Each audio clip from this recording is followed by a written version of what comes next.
الله وحده لا شريك له وأشهد أن محمدا عبده ورسوله أما بعد يا أيها الذين آمنوا اتقوا الله حق تقاته ولا تموتن إلا وأنتم مسلمون يا أيها الناس اتقوا ربكم الذي خلقكم من نفس واحدة وخلق منها زوجها وبث منهما رجالا كثيرا ونساء واتقوا الله الذي تساءلون به والأرحام إن الله كان عليكم رقيبا يا أيها الذين آمنوا اتقوا الله وقولوا قولا سديدا يصلح لكم أعمالكم ويغفر لكم ذنوبكم ومن يطع الله ورسوله فقد فاز فوزا عظيما فإن أصدق الحديث كتاب الله وخير الهدي هدي محمد صلى الله عليه وسلم وشر الأمور محدثاتها وكل محدثة بدعة وكل بدعة ضلالة وكل ضلالة في النار.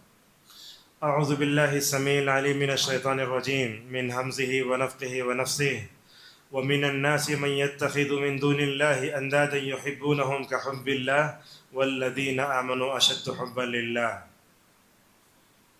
اس وقت ہم مسجد توحید حیدرآباد میں عشاء کی نماز کے بعد فارغ ہو کر بیٹھے ہیں. اللہ تعالیٰ سے ہماری دعا ہے اللہ تعالیٰ ہم سب کو علماء کے دروس سے کما حق و فائدہ اٹھانے، ان کی قدر کرنے اور جو باتیں بتائی جاتی ہیں اس پر عمل کرنے کی اللہ ہم سب کو توفیق عطا فرمائے.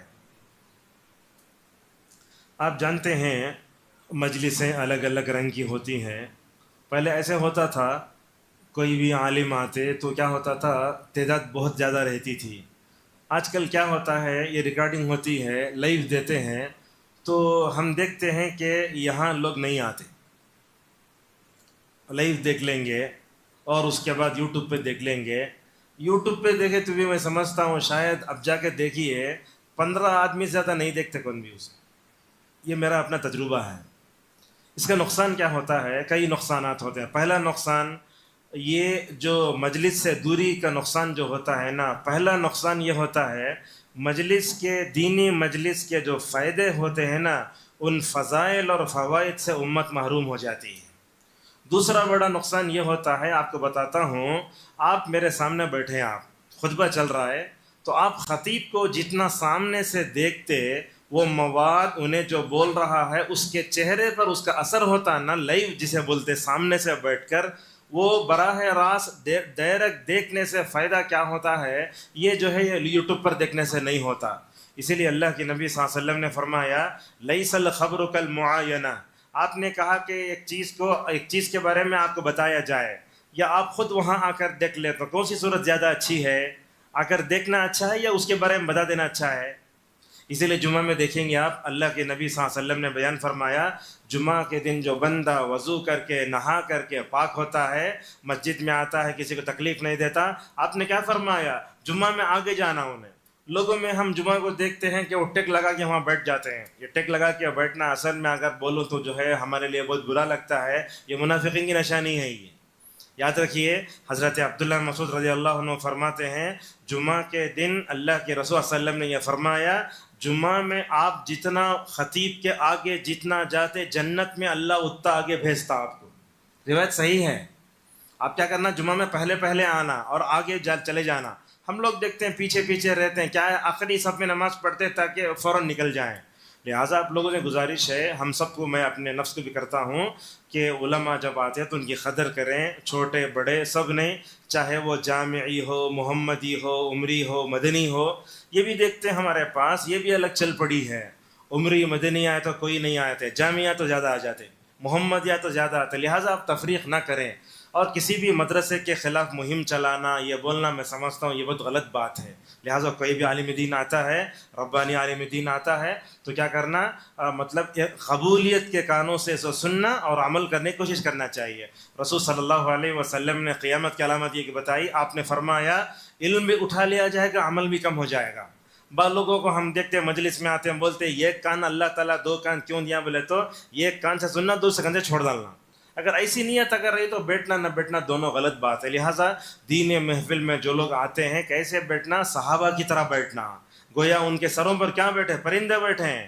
وہ کیسے منافقین تھے بدقسمت کے، اللہ کے نبی صلی اللہ علیہ وسلم مجلس میں رہتے، وہ منافقین باہر کھڑ کر بولتے کیا بول رہے تھے رسول صلی اللہ علیہ وسلم. ایسی صورتحال ہمارے شہروں میں بھی مسجدوں میں پیدا ہو رہی ہے. اللہ سے دعا کریں اللہ تعالی ہم سب کو علماء کی قدر کرنے، علماء کا ادب کرنے اور صحیح ربانی علماء سے دین لے کر اللہ تعالی علم کے ساتھ عمل صالح کی اللہ ہم سب کو توفیق عطا فرمائے، آمین.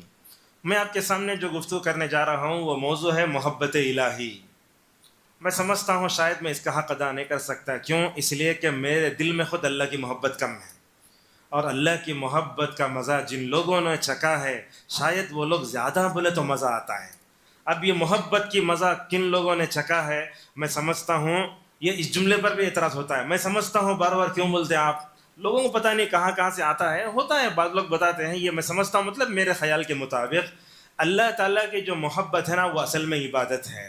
میں نے جس آیت سے اپنی آیت کا آغاز کیا، ذرا اس کو آپ غیر مسلموں کے تہوار کے مطلب اس کو سمجھتے ہوئے آپ دیکھیں. اللہ فرماتا ہے وَمِنَ النَّاسِ، لوگوں میں سے کچھ ایسے ہیں مَن يَتَّخِذُ مِن دُونِ اللَّهِ أَندَادًا، کیا کرتے ہیں اللہ کو چھوڑ کر دوسروں کو معبود بنا لیتے ہیں. پھر کیا کرتے ہیں؟ کہا يَتَّخِذُونَهُم مِن دُونِ اللَّهِ أَندَادًا يُحِبُّونَهُم كَحُبِّ اللَّهِ، اپنے معبودان باطلہ سے ویسی محبت کرتے ہیں جیسے اللہ سے محبت کرتے ہیں. آج کل دیکھتے ہیں غیر مسلموں کا تہوار اپنے عروج پر ہے، ان کو اپنے معبودان باطلہ سے بڑی محبت ہے. کیا کرتے ہیں؟ اس کے لیے سنوارتے ہیں، سنگارتے ہیں اور اپنے پیسے دیتے ہیں اور وہ رکھ دے کے اس کے سامنے بیٹھے رہتے ہیں. یہ سب چیزیں دیکھتے ہیں ہم لوگ. اور یہ چیز حضرت ابراہیم علیہ السلام کے زمانے سے ہے، معبودان باطلہ سے محبت کرنا اور جو ہے کیا ہے جوش میں آ جانا، ان کے لیے اپنی ساری جان دے دینا حضرت ابراہیم کے زمانے سے تھا. کیا تھا؟ حضرت ابراہیم نے اپنے قوم کو سمجھایا دیکھو یہ سورج، یہ چاند، یہ ستارے میرے لیے نہیں ہیں، ان سب کا پیدا کرنے والا رب میرا ہے. جیسا کہ کہا انی وجہت وجہی للذی فطر السماوات والارض حنیفا وما انا من المشرکین. یہ آیت تو ہم پڑھتے اس کا معنی نہیں سمجھتے. اگر معنی سمجھ کے پڑھے تو ماشاءاللہ ابراہیم کا جو عقیدہ تھا وہی عقیدہ ہمارا بھی ہو جائے گا. تو اللہ تعالیٰ فرماتا ہے کہ یہ لوگ اللہ سے جیسے محبت کرنا اپنے معبودان باطلہ سے ویسے محبت کرتے ہیں. تو ابراہیم علیہ السلام نے اپنی قوم کو حکمت سے سمجھایا، پیار سے سمجھایا، سب سمجھ کر ہو گیا. مگر جب نہیں مانے تو کیا کرے؟ جب جو ہے ابراہیم کے والد کا نام کیا تھا؟ آزر، تہوار میں بلایا. حضرت ابراہیم علیہ السلام نے کہا میں بیمار ہوں نہیں آتا. اس سے معلوم ہوتا ہے غیر مسلموں کے تہوار میں ہم کسی قسم کی مدد نہیں کر سکتے ابراہیم علیہ السلام کی طرح. اس ملک میں آپ ان کو جو ہے تجارت میں ساتھ دو، اگر میڈیکل کیمپ چلاتا ہے تو ساتھ دو، سیاسی پارٹی میں مسلمان ساتھ دے رہے ہیں آج کل دیکھتے ہیں. لیکن ان تمام کو چھوڑ کر ہم کیا ہے اپنے دین کے معاملے میں، عقیدے کے معاملے میں کوئی کمپرومائز نہیں کر سکتے. حضرت ابراہیم نے کیا کیا؟ حکمت سے جا کر بت خانے میں وہ سارے چھوٹے بتوں کو توڑ دے کے گلہڑی کیا کر دی، بڑے بت کے اس میں لٹکا دی. واپس آئے ابراہیم کرائے یہ قالوا سمعنا فتى يذكرهم يقال له ابراہیم. ابراہیم بولے تمہیں کرے کیا ہے؟ ابراہیم علیہ السلام نے وہاں بھی توریہ سے کام لیا. کہا وہ دیکھو بڑا بت ہے، جا کے اس سے پوچھو کیا حکمت سے بتوں کو توڑا دیکھو، اور بڑے بت کی اس میں لٹکا دینے وجہ سے ابراہیم علیہ السلام بچ گئے. اس کے بعد کیا بولے انہوں؟ ابراہیم کو دیکھو اپنے معبودان باطلہ کی محبت ایسی تھی، کہنے لگے حرقوا وانصروا آلہتکم، اپنے معبودان باطلہ کی مدد کرو اور جو کیا ہے اس کو آگ میں ڈال دو. جس سے معلوم ہوتا ہے ابراہیم کے زمانے میں بھی غیر کفار و مشرکین اپنے معبودان باطلہ سے بڑی محبت کرتے تھے، اللہ سے محبت کی طرح. اچھا ٹھیک ہے، یہاں ایک بات میں جا کے بتاتا ہوں. حضرت عبداللہ ابن عباس رضی اللہ عنہما فرماتے ہیں شرک کی کئی قسمیں ہوتی ہیں، آپ جانتے ہیں. ایک شرک ہوتا ہے بڑا، اور ایک کیا ہوتا ہے چھوٹا، اور ایک شرک ہوتا ہے محبت میں شرک. محبت میں شرک کیا؟ یعنی عبداللہ ابن عباس فرماتے ہیں ان کو اللہ سے جیسی محبت کرنا تھا ویسی محبت کس سے کر رہے ہیں؟ معبودان باطلہ سے کر رہے ہیں. ان کا کفار و مشرکین کا یہ حال بیان کر کے اللہ آگے فرماتا ہے، الفاظ دیکھو والذین آمنوا، جو لوگ ایمان لائے، اشد حبا للہ، ان معبودان ان کفار و مشرکین کو اپنے معبودان باطلہ سے جتنی محبت ہے مومنین کو اللہ سے اس سے زیادہ محبت ہے. ٹھیک ہے، اللہ تعالیٰ نے اپنے قرآن کے نازل ہونے کے وقت دنیا میں کون تھے؟ اللہ کے نبی تھے، اور کون تھے؟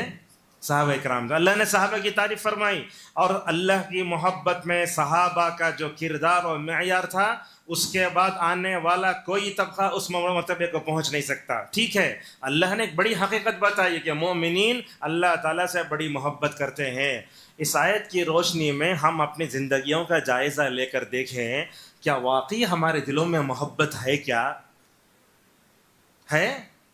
تو اگر ہمارے دلوں میں محبت ہے تو کیا اس کے تقاضے کیا ہیں؟ کیا عمل کرتے؟ کیا اللہ کی محبت صرف زبانی نہیں ہوتی؟ یاد رکھیے، اللہ کی محبت جو ہوتی ہے نا، اسے کیا کرنا؟ اپنے دماغ میں، دل میں بسانا. اللہ کی محبت کا تقاضا کیا ہے؟ اپنے اعضاء و جوارح سے عمل بھی کرنا. میرے تقریر کے کئی جو ہے پارٹ ہوں گے. سب سے پہلے پارٹ میں آتے ہیں، اللہ تبارک و تعالیٰ کی محبت عبادت ہے. سمجھتے ہیں نا، اللہ کی محبت کیا ہے؟ عبادت ہے. اللہ سے محبت کرنا ہر مومن کو چاہیے. میں سمجھتا ہوں دنیا کا کوئی بھی ادنا سا مسلمان بھی ہو، اس کے دل میں کس کی محبت ہونا چاہیے؟ اللہ تعالیٰ کی محبت ہونا چاہیے. اگر کسی کے دل میں اللہ کی محبت نہیں، وہ مومن نہیں. شیخ الاسلام ابن تیمیہ رحمۃ اللہ علیہ کیا فرماتے ہیں؟ دیکھو، اللہ تعالیٰ نے دل اس لیے پیدا کیا ہے کہ اس میں اللہ کی محبت کو ڈالا جائے. جب دل اللہ کی محبت سے خالی ہو جاتے ہیں، رسول اللہ کی محبت سے خالی ہو جاتے ہیں، تو کیا ہوتا ہے؟ پاکیزہ محبت جب اس کے دل میں نہیں رہتی تو گندی محبت اس کے دل میں بیٹھ جاتی ہے. اسی حیدرآباد کا واقعہ، یاقوت پرے کی ایک مسلمان لڑکی غیر مسلم لڑکی کے ساتھ شادی رچاتی ہے. میں بات بولتا ہوں اس لیے کہ شہر میں آیا ہوں، شہر کا واقعہ ہے. اب اس کے پیچھے کیا بولیں گے آپ؟ کیا ریزن بولیں گے؟ میں ریزن یہی بولوں گا، ہم نے اس لڑکی کی ایمانی تربیت نہیں کی. ہم نے اس لڑکی کے دل میں اللہ کی پاکیزہ محبت نہیں بٹھائی. ہم نے اس کے دل میں رسول اللہ کی پاکیزہ محبت نہیں بٹھائی. اگر اس لڑکی کی ایمانی تربیت کی جاتی، اللہ اور اس کے رسول کی محبت کی جاتی، یہ کفر کی گندگی میں، شرک کی دلدل میں پھنسنے والا یہ کافر جو ہوتا ہے، اس کی محبت میں نعوذ باللہ یہ اپنے ایمان کا سودا نہ کرتی. میں آپ کو بتاتا ہوں، دیکھو ایک بات، حضرت صحابہ کرام تعداد کتنی تھی آپ جانتے ہیں؟ کتنی تھی؟ 1,00,000 رہے ہوں گے. مگر آپ دیکھو ان صحابہ کی جماعت میں شراب پینے والے کتنے، ان صحابہ کی جماعت میں زنا کرنے والے کتنے، ان صحابہ کی جماعت میں چوری کرنے والے کتنے. آپ کتنی مثالیں دے سکتے ہیں؟ آپ کتنی دے سکتے ہیں؟ کتنی دے سکتے ہیں؟ آپ بتائیے کتنے فیصد ہوگا؟ 100% میں 1%، 2%. کیوں؟ صحابہ سے جرائم کیوں کم پیش آئے؟ زنا کے واقعات بھی ماشاءاللہ کم، زنا کے واقعات بھی کم، شراب کے واقعات بھی کم. 1-2 واقعات زنا کے واقعات ہیں بولے تو ماعز ابن اسلم کا واقعہ ہے، اور غامدیہ قبیلے کی عورت کا واقعہ ہے. شراب پینے کا واقعہ آتا ہے، چوری کا واقعہ کہتا ہے. کیوں؟ آپ لوگ جب جواب دے سکتے ہیں اس کا. صحابہ کرام کی پاکیزہ جماعت میں جرائم کم کیوں ہوئے؟ جواب دیجئے اس کا. اس لیے کہ رسول صلی اللہ علیہ وسلم کی تربیت میں ترتیب صحیح تھی. ہم آپ اس ترتیب میں ناکام ہیں یار. حضرت جندب رضی اللہ عنہ کہتے ہیں دیکھو اللہ کے رسول کی تربیت میں ترتیب کیسے ہوتی تھی. بولتے ہیں ہم کچھ نوجوان تھے، نبی کے پاس گئے تو آپ نے کیا ہے ہماری ایمانی تربیت فرمائی. آپ نے اپنے ایمان کے صحابہ کو مستحکم فرمایا. توحید کے لیے اللہ کے رسول صلی اللہ علیہ وسلم مکہ میں کتنے سال رہے؟ 13 سال. 13 سال تک اللہ کے نبی نماز پڑھو بولے، روزہ رکھو بولے، زکوٰۃ دو بولے، بلکہ نماز و زکوٰۃ مدینہ زندگی میں آیا. اللہ کے نبی صلی اللہ علیہ وسلم کیا کرتے تھے؟ مکی زندگی میں صحابہ کے ایمان کو درست فرماتے. کیوں؟ اس لیے کہ ایمان کی طہارت اگر آ جاتی نا تو گناہوں کی غلاظت نہیں آتی. اللہ کی نبی نے مکی دور میں صحابہ کو کیا کیا؟ اللہ کی محبت کا جام پلایا. رسول صلی اللہ علیہ وسلم کی محبت کوٹ کوٹ کر ان کے جو ہے زندگی میں بھری. کیسے بھری؟ الحمدللہ مکہ میں توحید پرفیکٹ ہو گئی، حالات کا مقابلہ کرنے لگے. اور میری تقریر کا ایک جملہ سن کر جائیے آپ لوگ، ہندوستانی ماحول میں رہتے ہوئے بھی اگر ہم حالات کا مقابلہ کرنا چاہتے ہیں، ہماری توحید ان صحابہ جیسی ہونا جو مکے میں تھے. توحید ہو تو ہی ہم حالات کا مقابلہ کر سکتے ہیں. ہم دیکھتے ہندوستانی ماحول میں ہندوستانی مسلمان تقریباً 80% کفر و شرک میں پڑا ہوا ہے، بدعت و خرافت میں پڑا ہوا ہے. قانون بنتے ڈر جاتے ہیں. اللہ کے نبی سے تھے نہیں ڈرتے تھے. توحید ایک ایسی ہے انسان کو حالات کا ڈٹ کر مقابلہ کرنا سکھاتے. دیکھو معبودان باطلہ سے کیا محبت تھی. سب لوگ بولے آگ جلاؤ، جلائیں آگ. کیا کرے؟ ابراہیم کو ننگا بنا کے اٹھا کے ڈال دیا گیا. کس میں؟ آگ میں. کیا ہوا؟ توحید جب پرفیکٹ ہوتی ہے نا